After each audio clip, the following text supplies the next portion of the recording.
A BR-116 cortava o sertão como uma cicatriz antiga. Tônio segurava o volante do seu caminhão com aquela familiaridade de quem conhece cada curva da estrada como as linhas da própria mão. 25 anos nas estradas do país tinham feito dele um nômade que se sentia mais em casa dentro da cabine do seu Scania do que nas paredes do pequeno apartamento em Feira de Santana. O pôr do sol pintava o céu com tons alaranjados enquanto o rádio tocava uma moda de viola que falava de saudade. Tônio ajustou o boné gasto e confirmou a hora, 18h37. Ainda tinha pelo menos 5 horas de estrada pela frente antes de parar num posto para dormir. A carga de eletrodomésticos precisava estar em Fortaleza até o fim da tarde seguinte. O trecho da estrada era particularmente solitário, com árvores retorcidas pela seca formando silhuetas fantasmagóricas contra o céu que escurecia. Foi nesse cenário que algo chamou sua atenção. Um movimento à beira da estrada, pequeno demais para ser um adulto, rápido demais para ser um animal de grande porte. Tônio reduziu a velocidade, intrigado. Seu primeiro instinto foi ignorar e seguir viagem. Estradas desertas podiam esconder muitos perigos. Mas algo o fez parar. Talvez fossem os anos todos ouvindo histórias de colegas caminhoneiros sobre assaltos, golpes e armadilhas.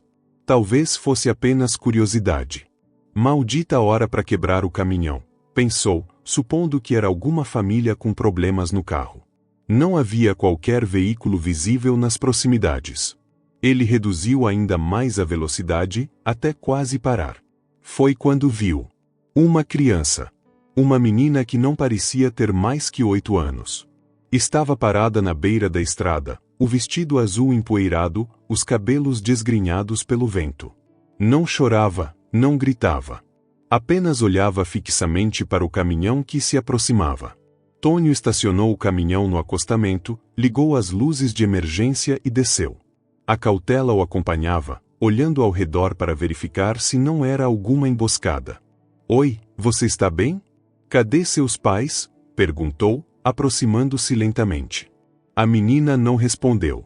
Seus olhos escuros, quase negros, refletiam as luzes do caminhão. Parecia assustada, mas não se movia. Meu nome é Antônio, mas todo mundo me chama de Tônio. Como você se chama? Júlia, respondeu finalmente, a voz quase inaudível. Júlia, o que você está fazendo aqui sozinha? Aconteceu alguma coisa?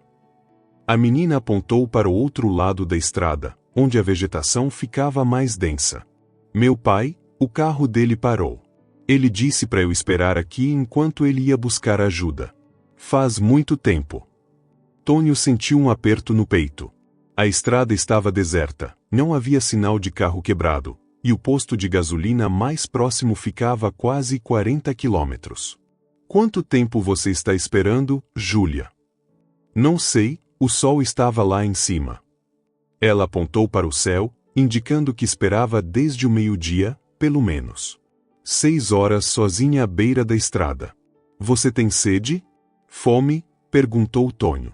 A menina assentiu com a cabeça. Vem, vamos para o caminhão. Tenho água e um lanche lá. Depois a gente encontra seu pai. Júlia hesitou por um momento, mas o seguiu até o caminhão. Tônio a ajudou a subir na cabine e lhe ofereceu uma garrafa de água e um pacote de biscoitos que guardava no compartimento do passageiro. Enquanto a menina comia devagar, Tônio tentava decidir o que fazer. O protocolo seria ligar para a polícia rodoviária, mas o sinal de celular naquele trecho era inexistente. O posto mais próximo estava a quase meia hora de viagem, e ele não podia simplesmente deixar a menina ali. Júlia, vou dar uma olhada por aí? Ver se encontro o carro do seu pai. Você fica aqui, tá bom? Não sai do caminhão. Ela concordou silenciosamente. Tônio desceu, pegou uma lanterna no compartimento de ferramentas e atravessou a estrada, investigando entre a vegetação. Caminhou quase 200 metros em cada direção, mas não encontrou qualquer sinal de carro quebrado. Quando voltou para o caminhão, encontrou Júlia encolhida no banco, abraçando os próprios joelhos. Não encontrei nenhum carro por perto, disse ele. Tem certeza que foi aqui que seu pai parou? Foi aqui, ela respondeu. Na árvore torta. E apontou para um pequeno juazeiro retorcido próximo ao local onde estava. Tônio coçou a barba por fazer, pensativo. Algo não fazia sentido, mas não podia simplesmente abandonar a criança. Olha, Júlia, vamos fazer o seguinte, vou te levar até o próximo posto. Lá podemos ligar para a polícia e eles vão ajudar a encontrar seu pai. Tudo bem? A menina não respondeu imediatamente, seus olhos fixos na estrada escura. Meu pai vai vir me buscar aqui, disse finalmente. Ele vai entender que você precisava de ajuda. No posto vamos contar para a polícia exatamente onde você estava esperando, e eles vão encontrar seu pai, tá bom? Após alguma insistência, Júlia finalmente concordou. Tônio ajustou o cinto de segurança nela, deu a partida no motor e retornou à estrada. O silêncio predominava na cabine, quebrado apenas pelo barulho do motor e o ocasional chiado do rádio. Tônio tentou fazer algumas perguntas para acalmar a menina. Você e seu pai estavam indo para onde, Júlia? Para a casa da minha avó, respondeu, olhando pela janela. E onde fica a casa dela? Em Milagres. Tônio conhecia bem a cidade, ficava a cerca de 80 quilômetros dali. E seu pai, como ele se chama? João. João de quê? João Carlos Menezes. Tônio assentiu. Informações concretas, bom sinal. A menina não parecia estar inventando histórias. Após alguns minutos de silêncio, Júlia falou novamente, sua voz um pouco mais forte. O senhor é casado? A pergunta pegou Tônio de surpresa. Já fui. Me separei faz 5 anos. Tem filhos? Uma filha. Clarinha. Ela tem 12 anos agora. Você vê ela sempre? Tônio engoliu em seco. Não tanto quanto eu gostaria. Minha ex-mulher se mudou para São Paulo com ela. Vejo a Clarinha nas férias, às vezes, no Natal. Sente saudade? Muita, admitiu Tônio. Todo dia. A conversa fluía de maneira estranha, como se a menina estivesse tentando conhecê-lo melhor. Para uma criança de 8 anos, suas perguntas eram surpreendentemente maduras. Após cerca de 20 minutos, as luzes do posto de gasolina Boa Parada começaram a aparecer na distância. O local era simples: 4 bombas de combustível, uma pequena loja de conveniência, um restaurante modesto e alguns quartos para descanso de motoristas. Tônio estacionou o caminhão, junto com Júlia, dirigiu-se à loja de conveniência. O atendente, um homem de meia idade com bigode grisalho, levantou os olhos do celular. Boa noite. Preciso usar seu telefone para ligar para a polícia. Encontrei essa menina sozinha na estrada. O atendente, que se identificou como seu Geraldo, olhou para Júlia com curiosidade. Coitadinha. Pode usar o telefone do escritório. Vou chamar o Divaldo também, ele é o dono do posto. Enquanto esperavam, Tônio comprou um sanduíche e um suco para Júlia. A menina comeu em silêncio, observando o movimento do posto. Divaldo, um homem corpulento com cabelos ralos, apareceu alguns minutos depois. Geraldo me contou o que aconteceu. Onde exatamente você encontrou a menina? Tônio explicou a localização, descrevendo o juazeiro retorcido como ponto de referência. Estranho, comentou Divaldo. Não recebi notícia de nenhum carro quebrado por ali hoje, e quase todo mundo que tem problema naquele trecho acaba parando aqui. O pai dela teria ido buscar ajuda em outro lugar? Perguntou Tônio. O posto mais próximo no outro sentido fica a mais de 60 quilômetros. Se ele foi a pé, não faz sentido deixar a criança sozinha por tanto tempo. Divaldo ligou para a polícia rodoviária e explicou a situação. Prometeram enviar uma viatura para recolher a menina e fazer buscas pelo pai desaparecido. Vai demorar pelo menos 1 hora, disse Divaldo, desligando o telefone. A viatura está atendendo um acidente perto de Jequié. Tudo bem, vamos esperar, disse Tônio. Júlia pode descansar um pouco. Divaldo ofereceu um dos quartos de descanso para que a menina pudesse se deitar enquanto aguardavam. Tônio a acompanhou até lá, mas ela parecia relutante em ficar sozinha. Você pode ficar comigo até o policial chegar? Perguntou Júlia, seus olhos implorando. Claro que sim, Tônio respondeu, sentando-se numa cadeira próxima à cama. A menina se deitou, mas continuou olhando para ele. Conta uma história. Tônio sorriu, lembrando-se das noites em que contava histórias para Clarinha antes de dormir. Que tipo de história você quer ouvir? Uma história de caminhoneiro. Uma história de verdade. Ele pensou por um momento e começou. Teve uma vez, lá em Rondônia, que eu estava levando uma carga de remédios para um hospital. Tônio contou sobre como tinha ajudado um casal de idosos que havia capotado o carro numa estrada deserta, como tinha conseguido tirá-los do veículo antes que pegasse fogo e os levado ao hospital mais próximo. O médico depois disse que tinham chegado bem a tempo de salvar o senhor, que estava tendo um infarto. Júlia ouviu atentamente, seus olhos nunca deixando o rosto de Tônio. Você gosta de ajudar as pessoas, disse ela quando ele terminou a história. Não era uma pergunta. Tento fazer minha parte. Na estrada, a gente depende uns dos outros. Meu pai também gostava de ajudar as pessoas, disse Júlia, o uso do verbo no passado não passando despercebido por Tônio. Seu pai é um homem bom, então. Tenho certeza que vamos encontrá-lo logo. Júlia não respondeu, apenas fechou os olhos. Em poucos minutos, parecia ter adormecido. Tônio a observou, pensando em Clarinha e na saudade que sentia da filha. Cerca de 40 minutos depois, uma batida na porta anunciou a chegada de seu Geraldo. A polícia rodoviária está aqui, disse ele em voz baixa. Tônio assentiu e suavemente tocou o ombro de Júlia. Júlia, acorda.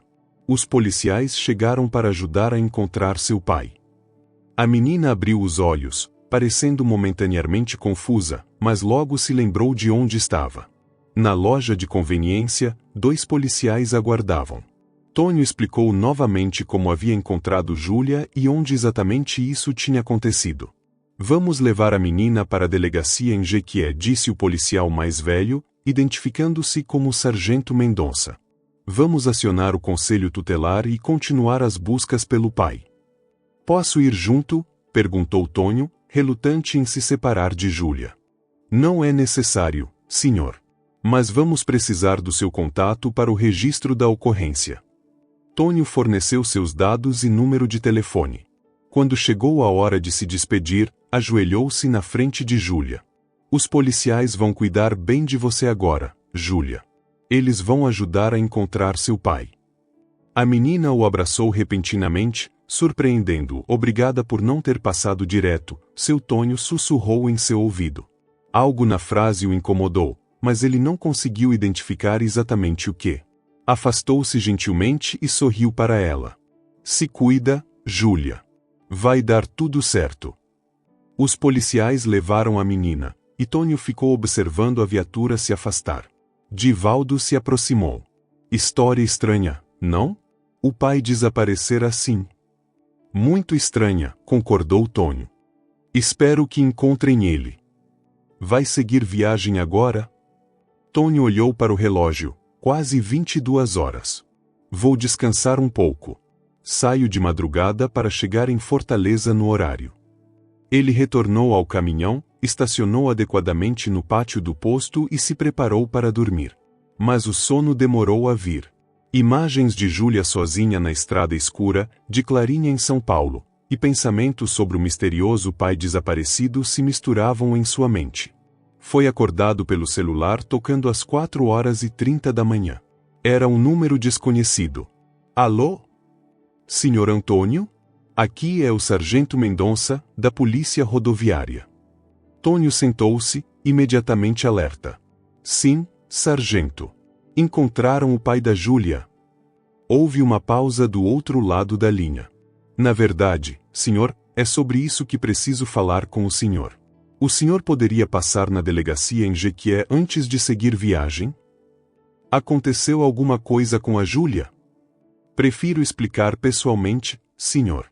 É complicado. Um calafrio percorreu a espinha de Tônio. Estarei aí em 1 hora. Ele se arrumou rapidamente, pagou a estadia no posto e partiu em direção a Jequié. Durante o trajeto, sua mente fervilhava com possibilidades. Teriam encontrado o pai de Júlia morto?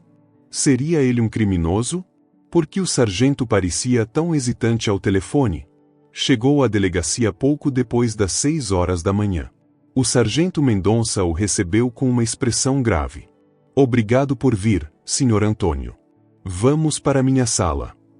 No pequeno escritório, o sargento ofereceu café, que Tônio aceitou. Depois de um momento de silêncio, o policial começou a falar.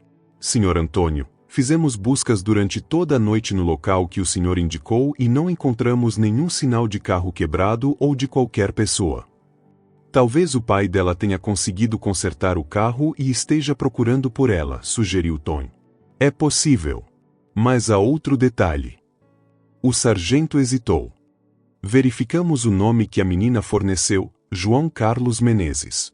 E descobrimos algo perturbador. Tônio esperou, o coração acelerando. Há 10 anos, ocorreu um acidente grave naquele mesmo trecho da BR-116. Um carro com 3 ocupantes, João Carlos Menezes, sua esposa Marta, e a filha do casal, Júlia, de 8 anos. Tônio sentiu a boca seca. O que aconteceu com eles? O carro saiu da pista numa curva, capotou várias vezes e bateu exatamente naquele juazeiro que o senhor mencionou. Os 3 ocupantes faleceram no local. O café na xícara de Tônio tremeu em sua mão. Isso não é possível. A Júlia estava lá, eu falei com ela, dei comida a ela. Compreendo sua confusão, senhor. Mas não há dúvida quanto ao acidente. Tenho aqui os registros. O sargento empurrou uma pasta para Tônio. Dentro havia recortes de jornal amarelados pelo tempo, relatórios policiais e fotografias do acidente. Numa delas, um pequeno juazeiro retorcido aparecia ao fundo, enquanto bombeiros trabalhavam nos destroços de um Chevette azul. Outra fotografia mostrava as vítimas cobertas com lençóis brancos. Mas o que fez Tônio empalidecer foi a foto de um documento de identidade. Uma menina de cabelos escuros e olhos quase negros sorria timidamente. O nome no documento, Júlia Menezes. A mesma menina que ele havia encontrado na estrada. Isso é algum tipo de brincadeira? Perguntou Tônio, a voz trêmula. Não, senhor. Alguns moradores antigos da região contam que, ocasionalmente, viajantes relatam ter encontrado uma menina sozinha naquele trecho, sempre próximo ao aniversário do acidente. E que dia foi o acidente? 29 de março de 2015. Exatamente 10 anos atrás. Ontem. Tônio sentiu um arrepio percorrer todo o seu corpo. Lembrou-se do último abraço de Júlia e do que ela havia sussurrado, obrigada por não ter passado direto, seu Tônio. Mas, por quê? Perguntou Tônio, ainda tentando processar a informação. Por que ela apareceria para mim? O sargento deu de ombros. Não sei explicar essas coisas, senhor. Alguns dizem que almas que partem de forma trágica às vezes ficam presas, esperando algo ou alguém. Tônio lembrou-se das perguntas que Júlia havia feito sobre sua filha, sobre saudade, sobre ajudar pessoas. O senhor gostaria de falar com alguém? Temos um capelão que atende a delegacia. Não, estou bem, respondeu Tônio automaticamente, embora estivesse longe de se sentir bem. Preciso seguir viagem. O sargento assentiu, compreensivo. Compreendo. Se precisar de algo, ou se lembrar de mais algum detalhe, entre em contato. Tônio saiu da delegacia com a sensação de que estava sonhando. Retornou ao caminhão e sentou-se ao volante, sem dar a partida imediatamente. Suas mãos tremiam levemente. Num impulso, pegou o celular e ligou para a ex-esposa. Eram quase 7 horas da manhã, mas ela atendeu no terceiro toque. Antônio? Aconteceu alguma coisa? Não, Marisa, está tudo bem. Eu só queria saber se posso falar com a Clarinha. Houve uma pausa do outro lado. Agora? Ela ainda está dormindo. Por favor, insistiu Tônio, a voz embargada. É importante. Alguns instantes depois, a voz sonolenta de Clarinha soou no telefone. Pai! Oi, princesa, disse Tônio, segurando as lágrimas. Desculpa te acordar. Eu só queria dizer que te amo muito. Muita saudade de você. Também te amo, pai, respondeu Clarinha, soando confusa mas feliz. Tá tudo bem? Tá sim. Tudo ótimo agora. Vou tentar passar uns dias aí com você nas próximas férias, tá bom? Prometo. Promete mesmo? Prometo. De verdade. Após desligar, Tônio ficou sentado em silêncio por alguns minutos. Pensou em Júlia, na solidão à beira da estrada, esperando por 10 anos que alguém parasse para ajudá-la. Pensou em todas as vezes que quis parar para ajudar alguém, mas seguiu em frente por pressa ou medo. Finalmente, deu a partida no caminhão e retornou à estrada. Tinha uma entrega para fazer em Fortaleza, mas já decidirá que, na volta, pararia em São Paulo. Havia uma promessa a cumprir, e já tinha perdido tempo demais. Enquanto o sol nascia no horizonte, iluminando a estrada à sua frente, Tônio teve certeza de uma coisa: algumas paradas inesperadas mudam o rumo da viagem. E algumas, o rumo da vida inteira.